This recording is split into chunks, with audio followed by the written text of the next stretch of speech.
Desde Cadal me convocaron a hablar junto con Marcos de esta cuestión, ¿no? Desempeño económico, gobernabilidad democrática y rasgos autoritarios en el gobierno de Milei.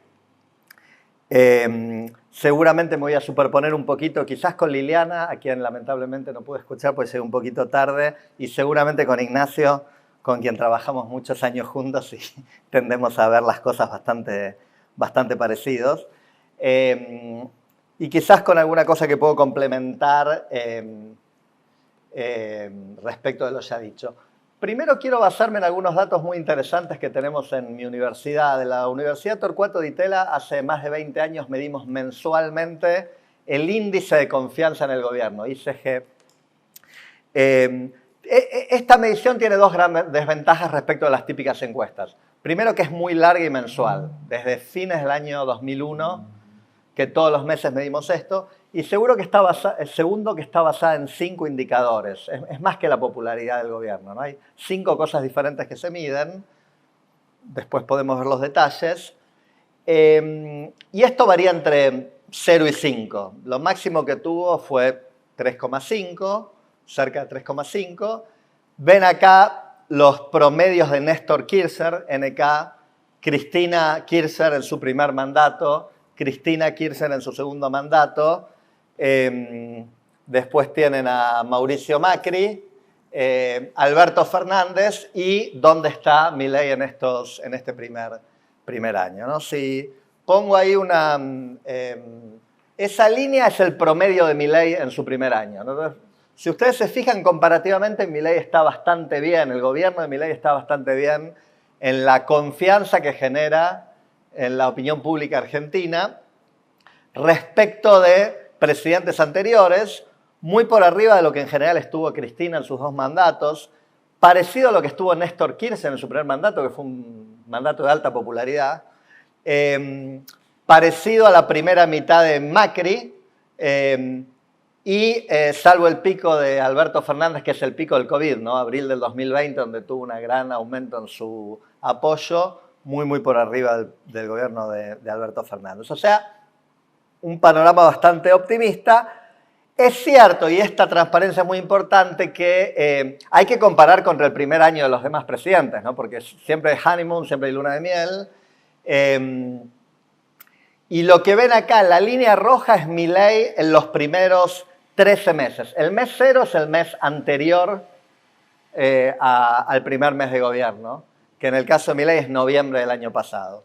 Y para los diferentes gobiernos lo mismo, el mes 0, el mes 1, hasta el mes 13, que son los que pasaron hasta el día de hoy. Lo que ustedes ven es la comparación con los últimos 5 presidentes, pero para hacer esto más fácil yo diría, vean la línea punteada, que es el promedio de todos los presidentes anteriores a Milei, sin contarlo a Milei, ¿no? Entonces Milei empieza bastante cerca del promedio en los primeros meses, con algunos presidentes que habían estado por arriba de él, como Néstor Kirchner o Mauricio Macri, y otros que habían estado por debajo, como Cristina, en sus 2 mandatos. Baja, como suelen ocurrir después del periodo de luna de miel, pero lo interesante es esto, ¿no? A partir de septiembre, más o menos, el promedio de los presidentes baja y Milei sube, ¿no? Entonces, hay ahí en ese momento o sea, hasta ahí las cosas venían bien, diría yo, venía promedio.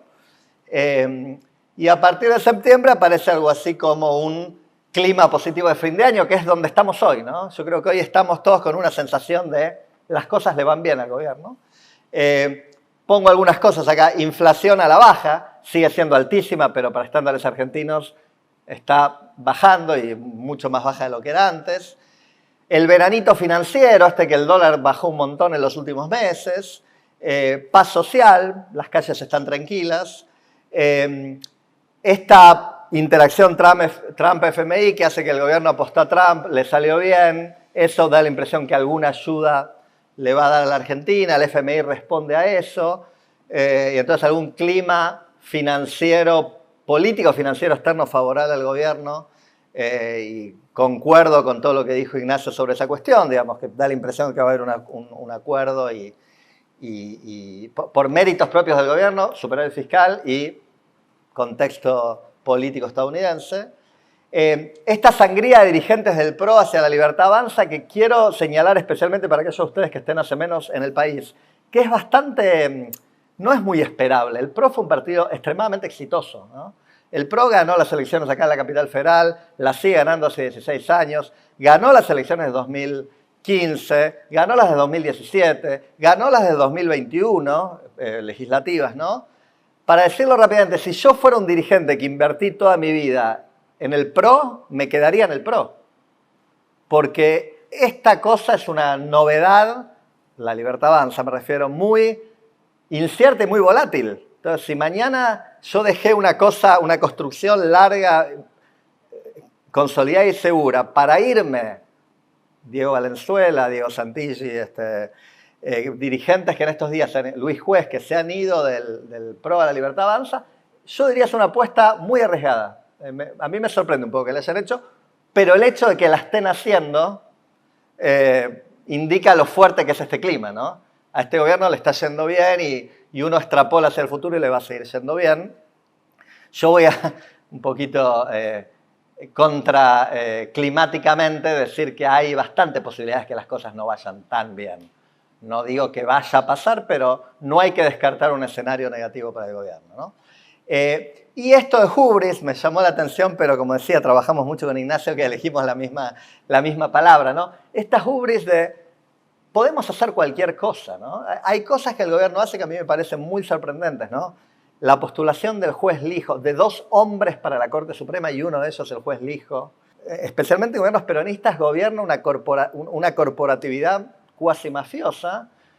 Quienes de ustedes sean de Europa del Este, haría alguna comparación con estructuras corporativas postcomunistas en Europa del Este, y que eso implica política, sindicalistas, empresas de juego, policía, narcotráficos, empresarios, chronic capitalism, ¿no? Empresarios. Y Lijo, en general, uno lo percibe como parte de ese esquema, ¿no? Entonces, que un gobierno que viene a regenerar la política acepte una propuesta súper riesgosa del juez Lorenzetti de la Corte Suprema que le propone al gobierno ir con Lijo, entiendo yo, bajo la promesa de que Lijo va a fallar a favor del gobierno en cosas que son muy importantes para el gobierno, porque mucha de la agenda de reformas y desregulatoria del gobierno va a pasar por la justicia y por la Corte Suprema. En la Argentina la justicia ha tomado decisiones muy importantes respecto de leyes que pasan o no pasan, ¿no? Al kirchnerismo la Corte Suprema le limitó bastantes cosas, bajó bastantes iniciativas, pero el problema, o sea, es una jugada arriesgada y me parece, en mi opinión, equivocada, ¿no? Porque el hijo, una vez que sea juez, si es que lo es, va a hacer lo que quiera. Tiene 20 años ahí para...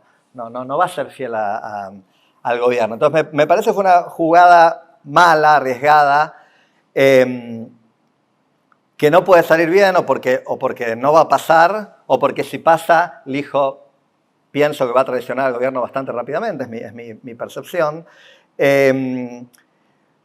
Pero el hecho de que la hayan hecho es muy informativo, ¿no? Es decir, que hayan decidido ir a algo así. El hecho que hayan decidido salir a pelearse con los medios. El hecho que hayan decidido salir a pelearse con los propios. O sea, es muy informativo que están peleados con la vicepresidenta.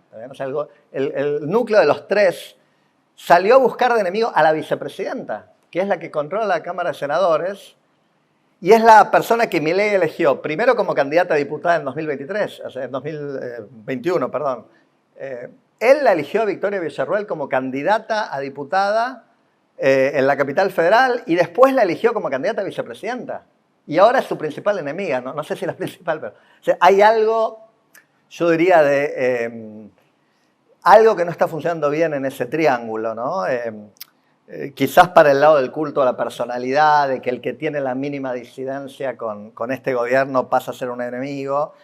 Y yo entiendo que eso lo hiciera Cristina con Cobos, Cristina con su vicepresidente, desde una posición de poder, pero que lo haga Milei me parece que revela hubris y potencialmente un problema, ¿no? Bueno, acá están los componentes del ICG. Son los 5 que mencioné antes. La capacidad para gobernar, para hacer las cosas bien, es lo que aparece más alto.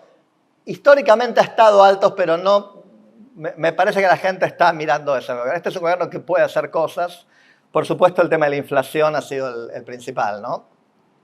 Y también un gobierno que en temas de honestidad parece relativamente bien, y donde lo principal que está en rojo, digamos que está literalmente en rojo, lo que está peor para este gobierno, es esta cuestión del interés, que es si se gobierna más para el interés de la gente en general o para el interés de algunos privilegiados y corporaciones, y en eso el gobierno de Milei está un poco más débil. Pero quiero ir al sustantivo de mi presentación. Primero, ¿por qué le está yendo bien a Milei en la opinión pública? La visión convencional que tienen muchos medios, muchos colegas en la academia, etcétera, es que el ajuste macroeconómico, la estabilización macroeconómica es impopular y que la gente vota con el bolsillo, ¿no? Tomé esta cita del Le Monde Diplomatique. Ustedes pueden comprar en cualquier kiosco de Buenos Aires Le Monde Diplomatique, la versión latinoamericana, argentina, que usan estas hipérboles, ¿no? O sea, Milei es una tragedia social de proporciones bíblicas, ¿no? No se me ocurren palabras más exageradas. Si hubiera una tragedia social de proporciones bíblicas, no estaríamos viendo los datos de opinión pública que estamos viendo, ¿no? La literatura académica dice otra cosa. Las reformas económicas de mercado y en particular la inflación baja son recompensadas por electorados latinoamericanos. Yo mismo escribí mi tesis de maestría y después un artículo sobre esto. 2 colegas argentinas, Victoria Murillo y Virginia Oliveros, con un coautor, prueban que en América Latina la gente recompensa la baja de la inflación fuertemente a los gobiernos electoralmente, ¿no? Entonces, me parece que... y la Argentina ya sabía esto, porque Menem hizo un ajuste y una reforma estructural bastante más profunda que la de Milei, bastante más profunda que la de Milei en los 2 o 3 primeros años. Ganó las elecciones del 91, las del 93 y las del 95, digamos. No, me parece que esto no requería tanta explicación. Y el voto realmente no es del bolsillo, ¿no? Uno escucha y vuelve a escuchar a los periodistas, perdón la crítica, pero la gente vota con el bolsillo. No, sabemos desde el mundo de vista académico que la gente no vota con el bolsillo fundamentalmente. La gente vota evaluando cómo está la economía sociotrópica. Eso quiere decir, influye mucho más en el voto cómo yo percibo que le está yendo al país que cómo yo percibo que me está yendo a mí mismo. Y ese es un hallazgo de la sociología electoral estadounidense, la europea y la argentina también. En todas partes se ha replicado. Entonces puede ser que los argentinos la estén pasando mal con el aumento de las tarifas, con el ajuste, con una serie de cosas. Pero sienten que la economía del país está yendo en una buena dirección. Está bajando la inflación, está el veranito financiero. Hay una percepción de que la economía va bien. Y entonces eso me parece que explica estos buenos números de Milei en la opinión pública. Uno puede imaginarse 2 futuros acá. Un futuro virtuoso es que continúa la ortodoxia fiscal y monetaria, se sigue reduciendo la inflación, la agenda de Federico Sturzenegger funciona y bajan los costos de la Argentina muy altos por estas cuestiones de negocios entre sindicalistas, políticas sindicales, empresarios, etcétera, que aumentan los costos en corrupción, en regulaciones innecesarias, etcétera, en la Argentina. Que hay una recuperación económica, que es lo que hay ahora, es decir, se recupera lo que perdió la Argentina en muchos años, y eventualmente un crecimiento, que falta mucho para llegar al crecimiento, se llegaría en el 26, 27, 28 por ahí, porque hay mucha capacidad instalada de la Argentina todavía sin usar. Y la apreciación cambiaria se mantiene moderada. Hoy está claro que el peso está demasiado fuerte, me parece que todos los economistas coinciden en esto, pero no terriblemente fuerte. La cuestión es si, por ejemplo, ahora que el gobierno decidió bajar a 1% la tasa de evaluación mensual del dólar oficial, eso va a hacer que se aprecie más rápidamente el peso. Y bueno, la Argentina tiene 10, 15, 20 experiencias de esto, todas terminaron terriblemente mal, ¿no? Entonces, la cuestión es si el gobierno va en algún momento a reaccionar a esto. Poca apreciación por poco tiempo es sostenible, mucha apreciación por mucho tiempo no es sostenible. El futuro vicioso es una apreciación cambiaria populista, esto quiere decir muy fuerte, que los argentinos podamos veranear en Brasil, en Miami, en Europa, barata, que nadie puede venir a Argentina porque todo es caro, que los exportadores no pueden exportar, que los importadores pueden importar barato. Enfermedad holandesa, ¿no? Que los sectores que generan dólares por el boom o por enorme eficiencia, me refiero al boom de los commodities que se viene en la Argentina, ahora voy a hablar de eso, o por ser muy eficientes como el campo, generen dólares que permitan mantener esos sectores de la economía en buenas condiciones y el resto de la economía languidezca, ¿no? Y pase algo que creo que vos, Ignacio, llegaste a decir, ¿no? Como que empieza a haber un malestar, desempleo, fábricas que cierran, sectores de la economía. Y digo al pasar que hoy el sector agropecuario está muy enojado con el gobierno, ¿no? Porque se está dando una combinación, una tormenta perfecta de apreciación cambiaria, bajos precios internacionales de los commodities que exporta Argentina y retenciones que Milei quiso aumentar al principio del gobierno y el Congreso no permitió, ¿no? O sea que, como ocurre en la Argentina desde el año 45, los gobiernos explotando la gallina de los huevos de oro, que es el campo, y cada vez es menos la gallina de los huevos de oro porque la Argentina tuvo una revolución de producción agropecuaria en la década del 90, cuando no había retenciones, había regulación, etc. Duplicó, triplicó su producción agropecuaria y ahora está absolutamente flat desde hace mucho tiempo, mientras que la de Brasil aumenta un montón. Bueno, la Argentina tiene estas rarezas de tener impuestos a las exportaciones muy altos, ¿no? Que es una cosa que en el mundo no existe, pero que revela algo de la peculiar economía política de la Argentina, ¿no? Esperen que me fui. Entonces, crecimiento fragmentado en enclaves, energético, minero, potencial corrida contra el peso y crisis financiera. Le pasó a Macri en 2018 cuando nadie lo esperaba, ¿eh? Macri ganó las elecciones de 2017, todos dijimos, esto sigue bien, la economía estabilizada, gana en el 2019, crisis financiera en el 2018, Federico Sturzenegger, presidente del Banco Central, intentó frenar la corrida cambiaria, le fue muy mal, el mercado se lo llevó por encima al Banco Central, el Banco Central vendió un montón de reservas y tuvo que devaluar de 20 a 30 o 20 a 40 el peso después de intentar evitarlo, ¿no? Entonces, todo eso podría volver a pasar, más el malestar social. Entonces, estoy planteando un futuro virtuoso y vicioso. Ojalá supiera si va a ocurrir uno de esos dos o algo intermedio, pero no quiero dejar de plantear las alternativas, ¿no? Entonces, depende, ¿cuál de los dos dependerá? De decisiones de política económica del gobierno, de decisiones del Fondo Monetario, de los precios de los commodities, que son notoriamente volátiles, del clima macroeconómico internacional y de la política, ¿no? De lo que ocurre en la política argentina. Y voy al tema entonces sobre el que principalmente me convocaba Gabriel a hablar, que es, bueno, ¿hay acá un riesgo autoritario?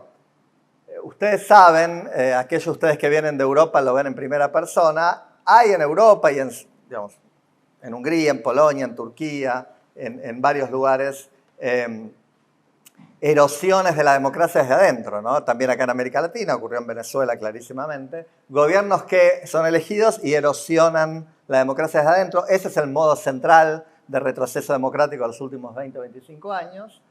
Y para que eso ocurra tiene que haber una intención del gobierno de hacerlo y algunos recursos del gobierno que yo, siguiendo un esquema interpretativo de un libro reciente de Kurt Whelan, un colega de la Universidad de Texas, voy a decir que depende de cuántos recursos institucionales tenga un gobierno para hacerlo, cuántos recursos económicos, fiscales y qué oportunidades tiene, ¿no? Whelan le da mucha importancia a las oportunidades que son crisis resueltas. Esas son las oportunidades, ¿no? Es Fujimori resolviendo la crisis económica y la crisis de seguridad. Alguien hablaba de seguridad antes. Bueno, Fujimori resolvió dos crisis grandes en Perú y pudo establecer un autoritarismo gracias a eso. O sea que hay como una especie de conexión perversa entre la efectividad para rescatar a un país de una crisis y usar eso para después establecer un régimen autoritario. O Bukele en estos días en El Salvador, ¿no?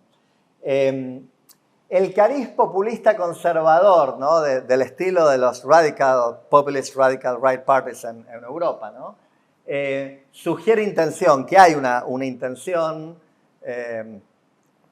de ir hacia un modelo más autoritario.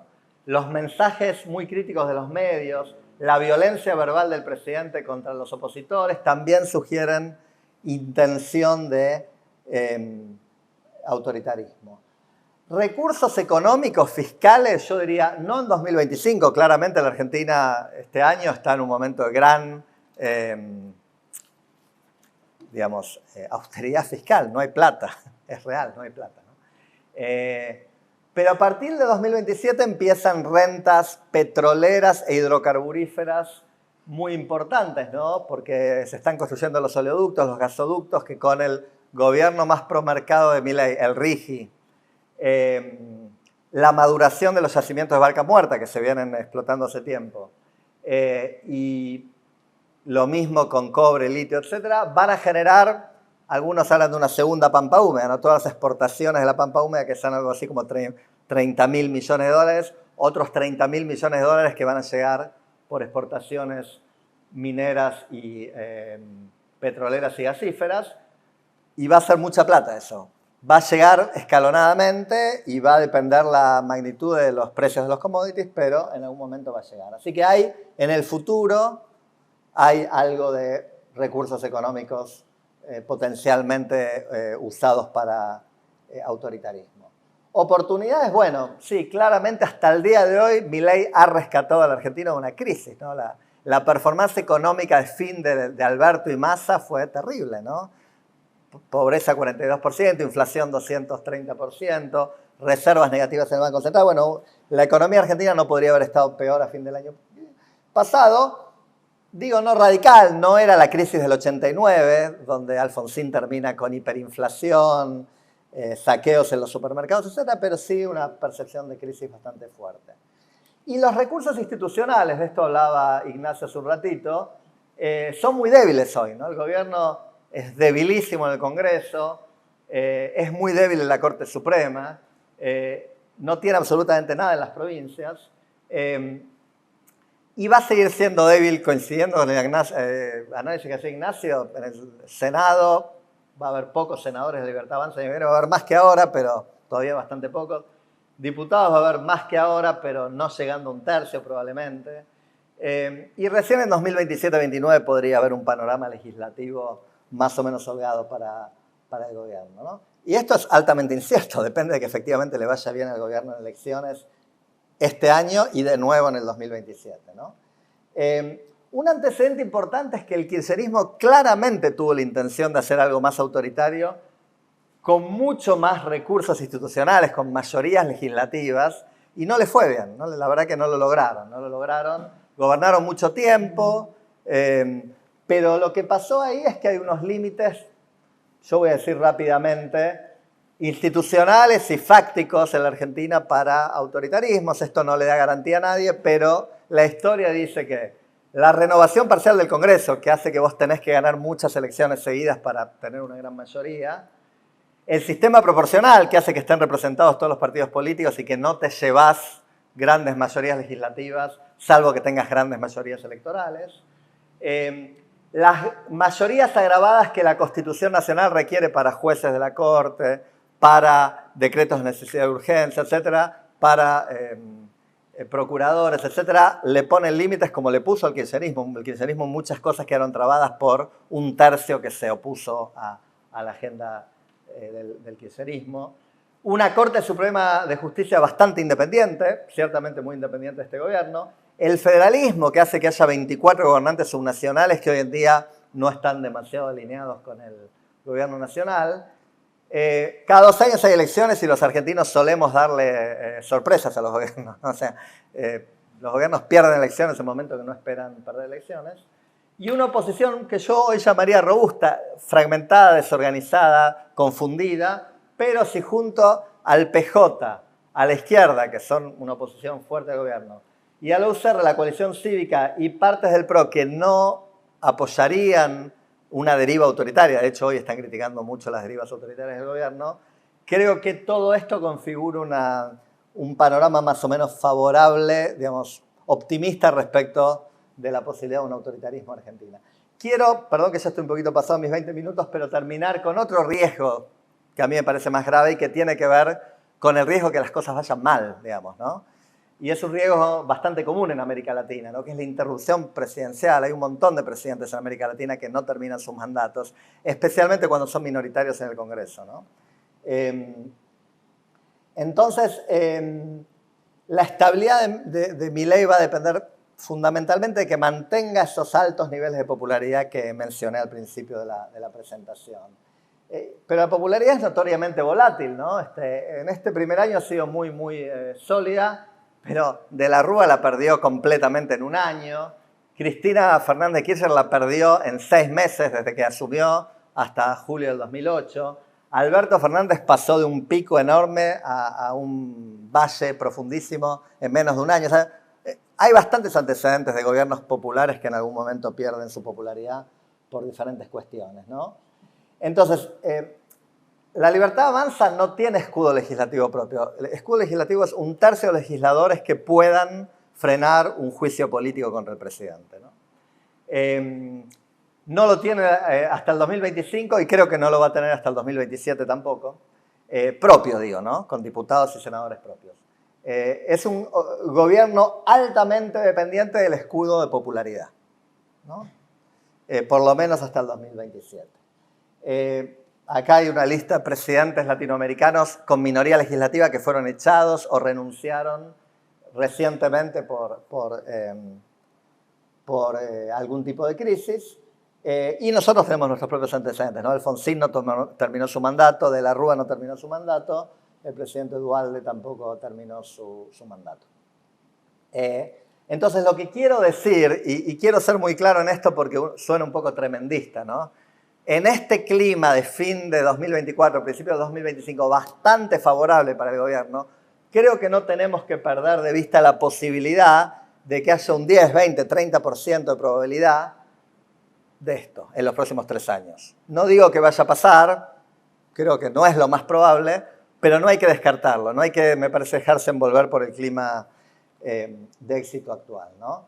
Esto hay una inherente incertidumbre, ¿no? Son algo probables tanto el escenario de consolidación autoritaria, que yo creo que no, pero alguna probabilidad tiene, como el escenario de interrupción presidencial. Más probable, sin embargo, es algo intermedio, un mandato estable, como fue el de Macri, o 2 mandatos estables, como fueron los de Menem, de gobiernos macroeconómicamente responsables y políticamente limitados. O sea, que hagan las cosas macroeconómicamente en forma razonable. Lo que ha pasado en la Argentina es un péndulo de locura macroeconómica, digamos, el kirchnerismo, Alberto Fernández, o razonabilidad macroeconómica, y ahí nos vamos debatiendo.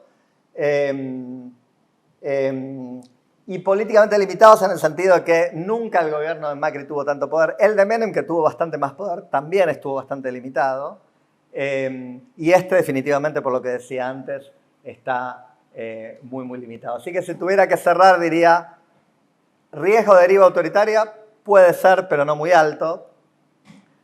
Riesgo de un gobierno que entre en algún momento en crisis, yo lo veo más alto lo veo más alto, y no sería bueno para el país definitivamente.